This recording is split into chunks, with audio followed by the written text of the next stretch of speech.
Hello everyone, welcome back to Living Biology. Here we are with our next class, class number 20, and today we are having a mnemonic to learn some examples from evolution, a very important chapter, evolution, and many questions are asked frequently in exams.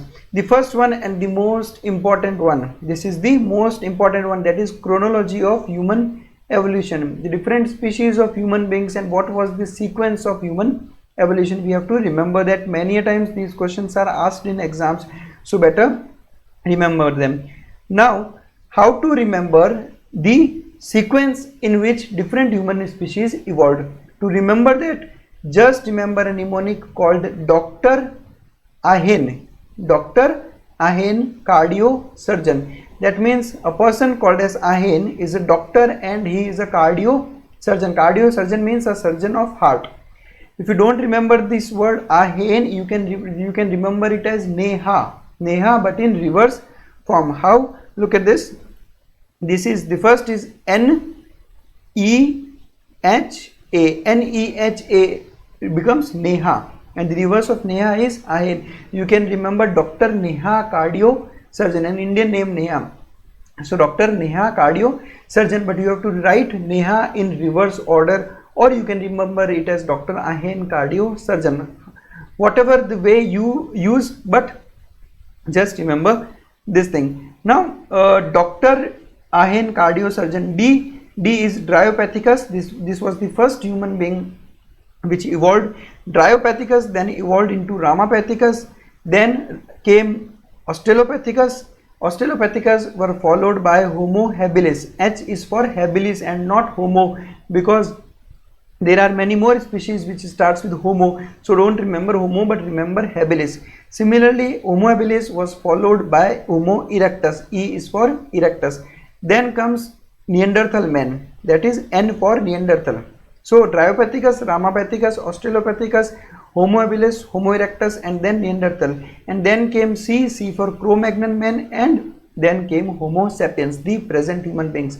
So the sequence of human evolution goes like this: Dryopithecus, Ramapithecus, then came Australopithecus, Homo habilis, Homo erectus, Neanderthal, Cro-Magnon, and Homo sapiens. This is the sequence that you need to remember and is asked in exam.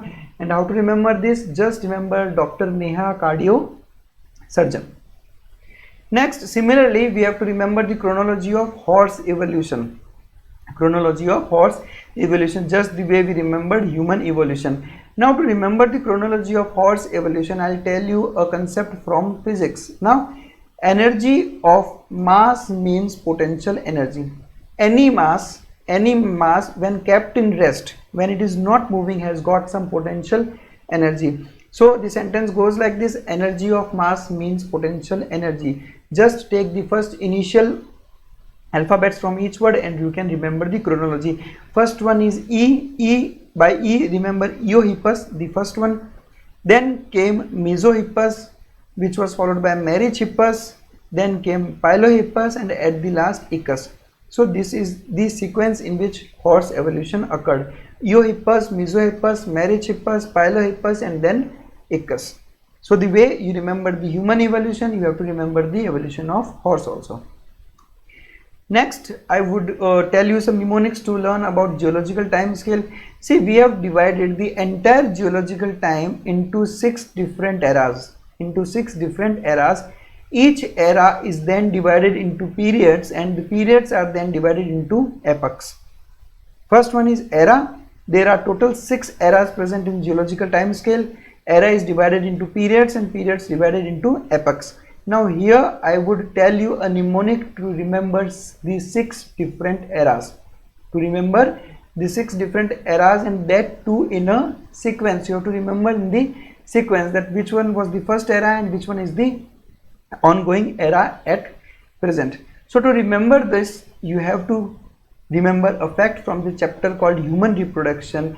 In menstrual cycle, if I ask you the question which 2 hormones are responsible for promoting menstrual cycle, so our answer would be estrogen and progesterone. So the sentence goes like this: estrogen and also progesterone.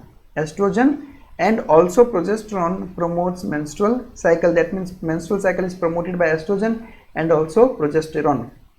The first one is E for estrogen. Now by this E, remember eras. That means this is a mnemonic to remember eras. Then comes and. First initial of and is A. By A, remember Azoic. That means the first era in geological time scale is Azoic era. Azoic era was followed by another A, that is Archeozoic era. Now if you guys get confused that which one was first, Azoic or Archeozoic, then just remember the word Azoic. The word Azoic, if I split the word A means absence, and zoic word is derived from life. That means absence of life. There was no life in Azoic era, and that was the first era, obviously. It's followed by Archeozoic. Then comes progesterone. By progesterone, remember the word Proterozoic era.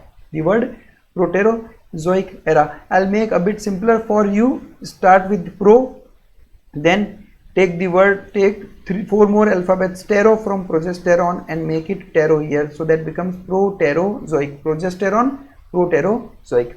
Then comes promotes. By promote, the first initial is P. So by P, remember Paleozoic. Now, why I have told you about tero? Because these two start from P. So don't get confused among these two. Don't just put them in a reverse order. How can you remember this? From progesterone, tero, protero, and promotes Paleozoic. Next is menstrual. That means M from menstrual, which would help us remember Mesozoic. So Paleozoic is followed by Mesozoic. And the last one is C for cycle and C for Cenozoic. That means this is the exact sequence. The first era was Azoic, then came Archeozoic, then came Proterozoic, then came Paleozoic, followed by Mesozoic, and the present era which is going is called as Cenozoic. So this is the sequence that you should remember. Thank you very much for watching us. Stay connected with us for more such interesting mnemonics. Thank you.